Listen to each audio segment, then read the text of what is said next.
जय हिंद दोस्तों। आज हम बात करेंगे एक ऐसे युद्ध के बारे में जिसको आपका मन गदगद हो जाएगा इसके बारे में जानकर, जिसने हमारे कुछ सैनिकों ने जिस युद्ध में हजारों सैनिकों को मार भगाया था।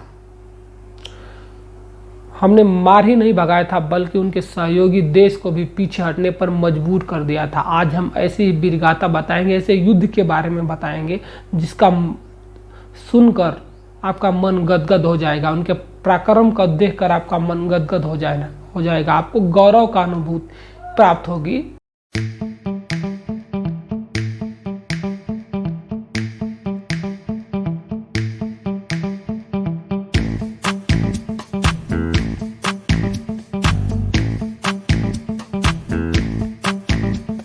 आज हम बता रहे हैं पाकिस्तान का 1971 के युद्ध के बारे में, जिसको आप जानेंगे तो आपका मन आपके सैनिकों के प्रति गदगद हो जाएगा, आपका छाती चौड़ी हो जाएगी। क्योंकि 1971 के युद्ध में हमने पाकिस्तान को उसकी नानी याद दिलाई थी, उनको भागने पर मजबूर कर दिया था, जबकि हमारे पास कुछ ही सैनिक माने 120 ही सैनिक थे, जबकि उनके पास में तोप और 28,000 सैनिक थे। 1971 में जब हिंदुस्तान और पाकिस्तान का बंटवारा हुआ था तो पाकिस्तान दो भागों में बंट गया था, एक पूर्वी पाकिस्तान और एक पश्चिमी पाकिस्तान। ये आप देख रहे हैं, ये हमारा भारत है, ये हमारा जो पश्चिमी पाकिस्तान है, और ये जो आज बंगाल देख रहे हैं ये पूर्वी पाकिस्तान था। इनके बीच में आंतरिक झगड़ा हो रहा था और झगड़े के चलते पश्चिमी पाकिस्तान वाले ने पूर्वी पाकिस्तान को सता रहे थे, उस पर अत्याचार कर रहे थे। वो अत्याचार इसलिए कर रहे थे कि जो पूर्वी पाकिस्तान के लोग थे वो ज़्यादातर भारत से गए हुए थे, बंगाल से बिहार से गए हुए थे, क्योंकि बंगाल और बिहार दोनों सटे हुए थे, तो ज़्यादातर लोग बंगाली भाषा में बात करते थे, जिसके चलते पश्चिमी पाकिस्तान के लोग सोच रहे थे कि ये भारत से मिले हुए हैं। इसलिए पश्चिमी पाकिस्तान वाले इस पर अत्याचार करते थे। जितना भी पाकिस्तान की एक्टिविटी होती थी, चाहे राजनीतिक हो चाहे राष्ट्रीय हो, सब पश्चिमी पाकिस्तान से होती थी। ये लोग इस पर अत्याचार करते थे। ये लोग सोचते थे कि एक भाषी हो जाए, एक भाषा बोला जाए, लेकिन पूर्वी पाकिस्तान में ज़्यादातर बंगाली थे, इसलिए बंगाली बोलते थे। इसलिए उसने एक बार बोल दिया था कि भाई जितने भी पाकिस्तान के लोग हैं सबको एक ही भाषा बोलना पड़ेगा, वो भी उर्दू। इस पर पूर्वी पाकिस्तान में विवाद हो चुका था और वहाँ के एक नेता थे जिसने 1971 में ये एक्टिविटी को देखकर पूर्वी पाकिस्तान को अलग देश बनाना चाहते थे। इसके चलते पश्चिमी पाकिस्तान के लोग बौखला गए और पूर्वी पाकिस्तान में आक्रमण करने लगे, अत्याचार करने लगे, उनको मारने लगे, यहाँ तक कि 30,000 लोगों के मौत के घाट उतार दिए थे, 5,000 महिलाओं का रेप कर दिए थे। यहाँ के देख के पूर्वी पाकिस्तान के लोग भाग भाग के भारत में आने लगे। यह देखकर हमारे जो उस समय के प्रधानमंत्री थी इंदिरा गांधी देखकर बौखला गई और सोची कि किसी भी तरह पूर्वी पाकिस्तान को आज़ाद किया जाए, उसको शांति स्थापित किया जाए। यह देखकर अपने मेजर को बोला कि वहाँ पर जाकर शांति किया जाए, लेकिन मेजर ने बोला कि नहीं, अभी ये उचित समय नहीं है, कुछ समय चाहिए हमको। ठीक है। तो उस समय हमारे कुछ सैनिक यहाँ पर जो राजस्थान के लुंगी वाले हैं, पाकिस्तान के पास 120 सैनिक थे और ज़्यादातर सैनिक इसको शांत करने के लिए जो विवाद चल रहा था यहाँ पर भेज दिए थे। किसी तरह भनक लग गई पाकिस्तान वाले को कि जो पाकिस्तान वाले में राजस्थान के पास लुंगी वाले हैं, यहाँ पर कुछ ही सैनिक हैं। उन्हें सोचा कि चलिए इसको किसी भी तरह हम ख़त्म कर दें रातों रात, ताकि हम भारत के ऊपर मनोवैज्ञानिक दबाव बना जाए, इसको हरा दिया जाए। देखिए, पाकिस्तान को नेचर ने ही एक ऐसा बनाया है, उसकी जो एक्टिविटी को ऐसा ही बनाया है। जैसे आप देख सकते हैं उसके जो मानचित्र है, आप सेम देख सकते हैं कुत्तों जैसा। कुत्तों की एक्टिविटी क्या होती है आप जानते हैं। जब किसी एक कुत्ता देखता है कि कोई कमज़ोर है, उधर ये भागता है भों भों भों भों करके। सेम ऐसा ही पाकिस्तान ने किया। देखा कि जब हमारे पास में कुछ ही सैनिक है तो इसको मार भगाया जाए, और उसने 28,000 सैनिकों के साथ में और तोपों के साथ में लुंगी वाले पर आक्रमण करने के लिए चला। लुंगी वाले में उस समय के जो हमारे कैप्टन थे कुलदीप सिंह चांदपुरी, वो 120 सैनिकों के साथ थे। उनको मालूम चला कि पाकिस्तान आक्रमण करने के लिए आ रहा है और पाकिस्तान रात को आक्रमण करने के लिए आया। उसने मन में ठान लिया कि चाहे कुछ भी हो जाए, चीर देंगे, फाड़ देंगे, धरती पर गाड़ देंगे। जो भी धरती माँ के आंचल पर आंख उठाएगा उसकी सीने में तिरंगा गाड़ देंगे। यही वचन के साथ बोला, ठीक है मैं देखूंगा, आने दो। यह बात तत्कालीन प्रधानमंत्री इंदिरा गांधी को मालूम चली, रक्षा मंत्री को मालूम चला। उसने बोला, देखिए भाई, आपके पास कुछ ही सैनिक हैं, आपके पास हथियार भी नहीं है। वो लोग 28,000 सैनिकों के साथ आक्रमण करने के लिए आ रहे हैं, आप हट जाइए, दिन होने दीजिए, फिर इसके बाद हम देखेंगे। उसने बोला, नहीं, ये तो हो ही नहीं सकता, हम पीछे हटने को तैयार नहीं, हम हटेंगे ही नहीं। आज़ादी का कभी हम शाम होने नहीं देंगे, आज़ादी का कभी हम शाम होने नहीं देंगे, अपने शहीदों की कुर्बानी बदनाम होने नहीं देंगे।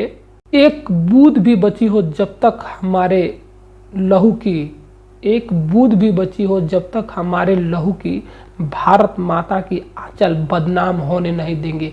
इसके साथ उसने मना कर दिया, बोला हम लड़ेंगे। और 28,000 सैनिकों के साथ पाकिस्तान भागकर धड़ाधड़ आने लगा रेगिस्तान में।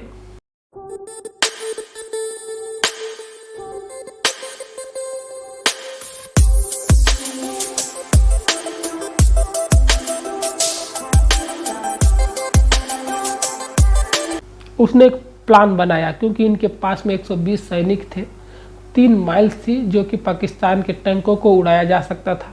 उसने सबसे पहले पाकिस्तान में माइल्स को, जहां पर पाकिस्तान के टैंक एंट्री करने वाले थे, सबसे पहले माइंस को बिछा दिया। और जो माइंस होती है वो गोल आकार की, जो हमारे खाना का टिफिन जैसा होती है, वैसा ही होती है। इसने माइंस के पीछे में खाने का डब्बा लगा दिया एक कतार में। जब पाकिस्तान का तोप माइंस के ऊपर चढ़े, धड़ाधड़ धड़ा करके उड़ने लगे। जब उड़े तो ये लोग डर गए और देखे कि बहुत सारा ये लोग भारत के वासी माइंस बिछा के रखे हुए हैं। तो उसने तुरंत अपने जो माइंस को छीड़ करने वाले जो इंजीनियर थे उसको बुलाया, और जब तक ये पूरा माइंस को, यानी हमारे डब्बा को ख़त्म किया जाए, जब तक इनको मालूम चलता कि ये माइंस नहीं बल्कि खाने का डब्बा है, तब तक 5 घंटा हो चुका था और 3 बज चुके थे। इसके बाद पाकिस्तान फिर आगे बढ़ने लगा। तब तक हमारे जो सैनिक थे उसने एक बंकर टाइप का रेत जो इसमें जाके लड़ सके खोद दिया था। खोद के 120 सैनिक बहुत सारे हिस्से, यानी 2 किलोमीटर में फैल गए थे।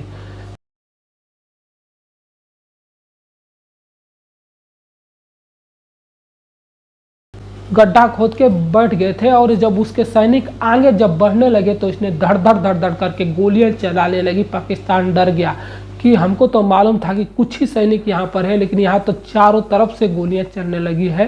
तब तक इतने में सुबह हो गई और हमारी एयरफोर्स पहुंची और इन लोगों को मार मार कर भगा दिया, यानी कि नानी याद दिला दिया था। पाकिस्तान के बहुत सारे सैनिक मारे गए थे, कुछ थे जो भाग गए थे।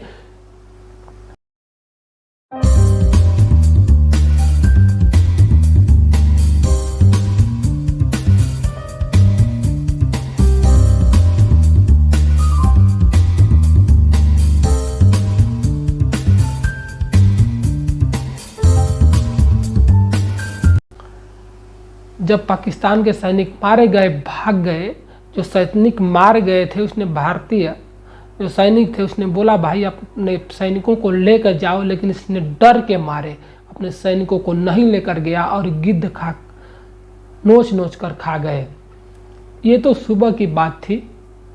रात को जो हमारे आर्मी थी उसने ढूंढा था, सुबह आकर एयरफोर्स ढूंढा था, लेकिन अब बारी थी हमारा नेवी की। नेवी ने बोला कि भाई आप लोग तो अपना काम कर चुके हैं, हमको भी अपनी औकात दिखाने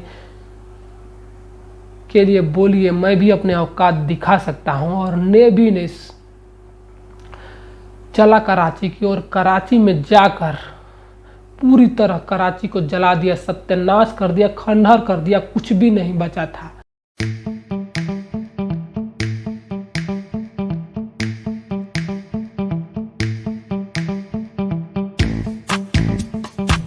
इसके बाद पाकिस्तान पूरी तरह बौखला गया और किसी तरह भारत को नीचे दिखाने के लिए उसने भारत का जो हमारा जहाज थे, भारत की जहाज थी विक्रांत, उसको डुबाने के लिए चला। दोस्तों आज हम इतनी ही कहानी आपको बताएं, कल आपको और बताएंगे कि कैसे हम अपनी जहाज विक्रांत को, पाकिस्तान का सबसे ताकतवर जहाज जो थी, जो अमेरिका दिया था, उसको हम एक खराब जहाज से मारे थे। और उसके सहयोगी जो देश थे, उस समय अमेरिका हमारी मदद नहीं कर रहा था बल्कि पाकिस्तान की मदद कर रहा था। उस पाकिस्तान, ब्रिटेन और चीन को पीछे हटा दिया था। ये सब बताएंगे। लेकिन दोस्तों अगर यह वीडियो अच्छी लगी हो या जानकारी अच्छी लगी हो, अगर अब देश के प्रति ऐसा कुछ लग रहा हो कि मैंने कुछ अच्छा बताया, तो लाइक और सब्सक्राइब कीजिएगा, कमेंट कीजिएगा, ताकि मैं और कल आपको बता सकूं कि कैसे पाकिस्तान को आत्मसमर्पण करने के लिए मजबूर कर दिया था और हम पाकिस्तान को एक अलग देश, बांग्लादेश बना दिया था। तब तक के लिए जय हिंद दोस्तों।